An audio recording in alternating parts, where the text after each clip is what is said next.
Hey folks, back again with another electric guitar lesson for you guys. DVDs here, the kitty has slid in the way. But anyway, I decided to, we're going to do not really a lick, but a technique. I'm going to work on just a little bit. Turn this down a little bit. Okay, that's better. Not using as big a signal. I didn't want it to be muffled and everything. What I want to do is work on a cool legato technique that I find myself coming back to again and again when I'm playing things. And I realize that some people like Rick Graham, and well, maybe Rick Graham is the only other person I've really seen do this. It's just something that my fingers started doing it, and I've kept doing it and haven't went back since. But I know Rick Graham does it because when I watch him, I can recognize this technique. But this is something I'm just going to use the main shape of G here, and I'll go back to the fluorescent pick so you can see what my pick's doing. Still using the Jazz 3, find myself finally adapting to it and loving it. I'm going to start with the key of G. Let's do that here.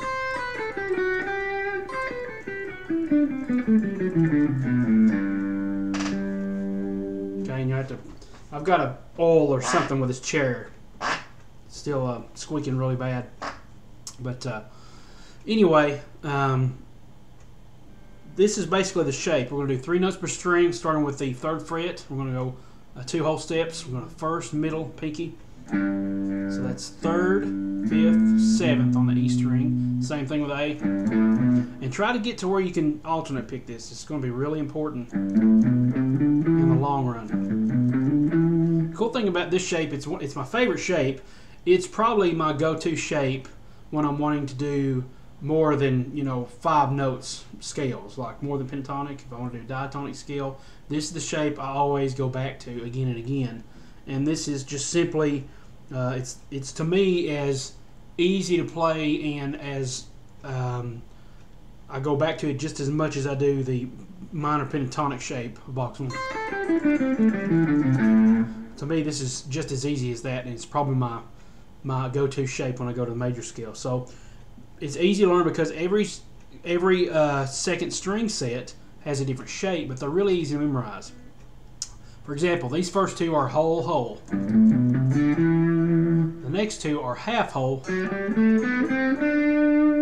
going to start on the 4th fret, 4, 5, 6, or 4, 5, 7, 4, 5, 7, and then 5, 7, 8. And right there's our root. Also, there's a root. There's our root. Okay, so we have a root here, and here, and here. Okay. Now you can also do this. There's another way to do this. You're going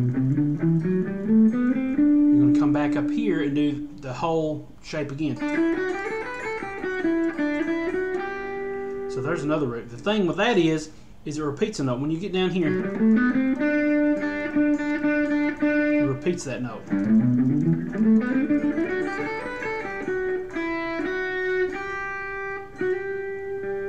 Okay, so that's the shape we're going to use, is the first one.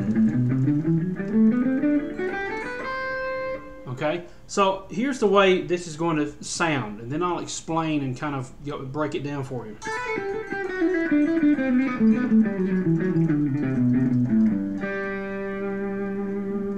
Now if I sped it up,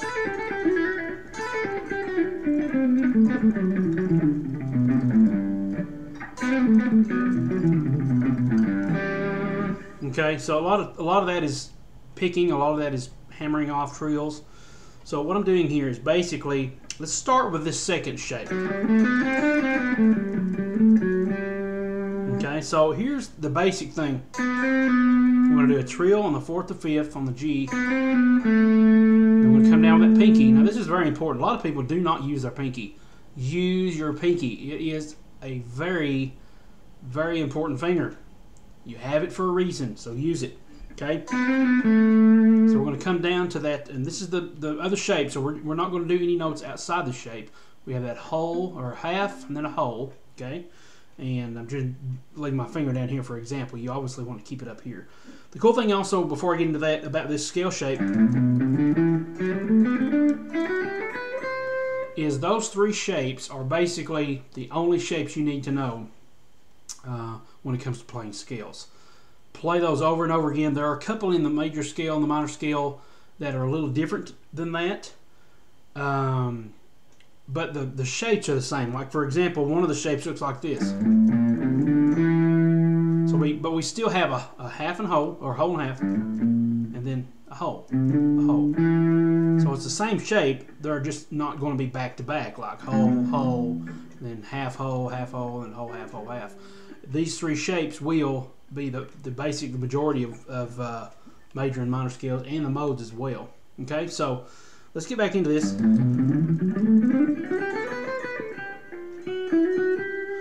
What I was saying was we're going to start here on this fret. That's as far as we got. So this is 2 downstrokes. So actually, if we're playing this in time,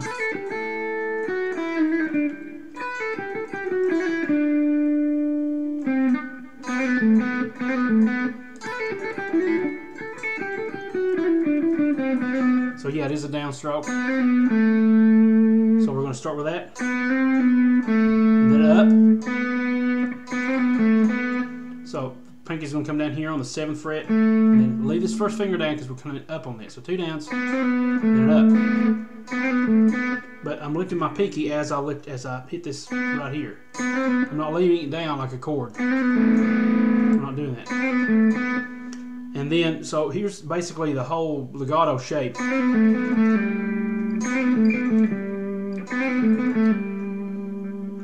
Okay, so, and then after you hit this last, come back to here. So we're going to pull off to that 5th fret. If you just memorize that shape, that's the basic, not shape, but the way to play it. The little trill there, and then coming a backtrack there, what I call a backtrack, and a pull off. So it's a trill, a backtrack, and a pull off. The whole scale, the whole legato pattern is basically that in a nutshell. Okay, so here's what we're going to do. Starting with this shape up here, here's how that's going to look.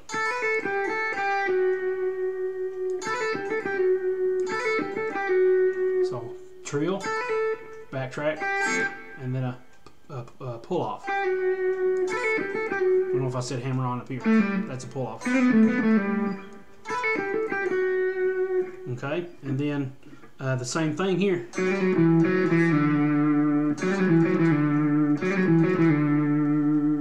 Okay, now the tricky thing is going to be from the B to the G, because it's a little different.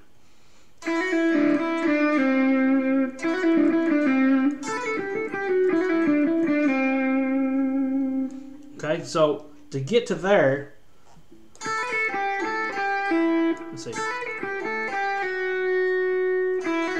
So basically, here's the whole thing. And then from the B string, we're going to do this. Okay. And then we're going to come down and do this one. And another one. And then the last one.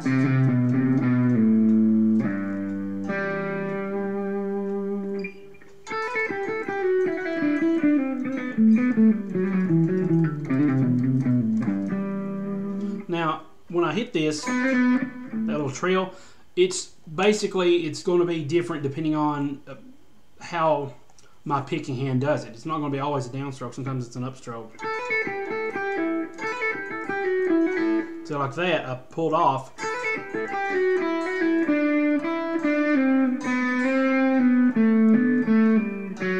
So that's starting with an upstroke every time.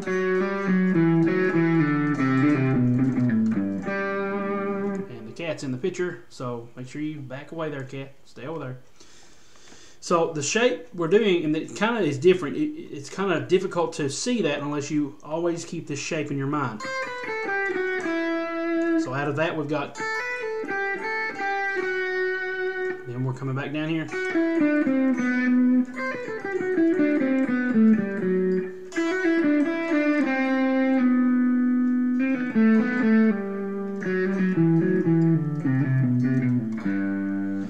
sometimes what I do is instead of starting the lick with a pick note, sometimes I'll just pull off or slide down, slide off, and then pick it without, because it's more legato if you don't have to pick as much. So sometimes I'll do that.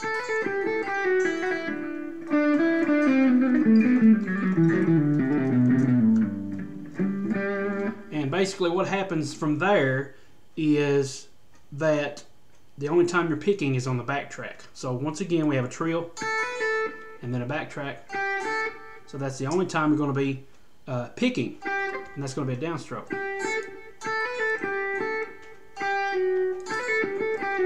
And then the last note of that backtrack.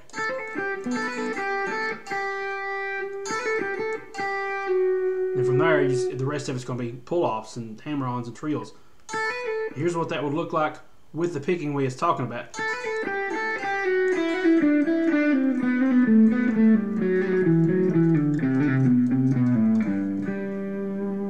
Here's what it would sound and look like with just legato and just picking the backtrack that I just mentioned there.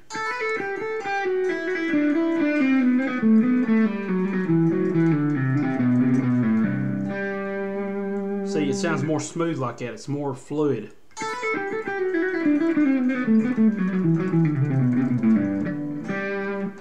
That's a cool movement anyway.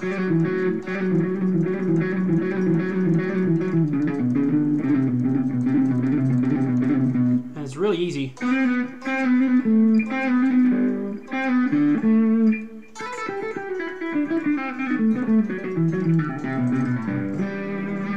I find myself going to that time and time again. Now, obviously, if you have problems, please check out the little gear shift, gear cog wheel, whatever icon in the bottom right, and slow it down. This should be available for variable speed playback. You can slow that down and watch where my hands are going. So try this in other keys. This is in G. We can try it in E minor since it's the same exact place, same exact shape. We need to know where our new root notes are. So let's find that. There's a root note there for an E. There's a root note there. And then obviously we can come back one half step and then hit that E. Okay, so here's what that would sound like.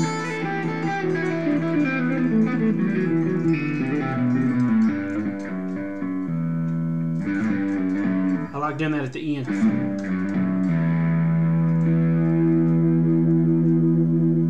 Okay, so if we're doing an A,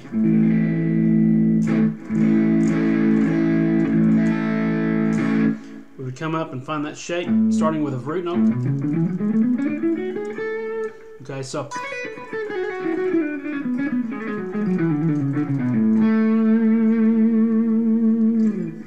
F sharp minor is the minor for A, so we can do the same shape.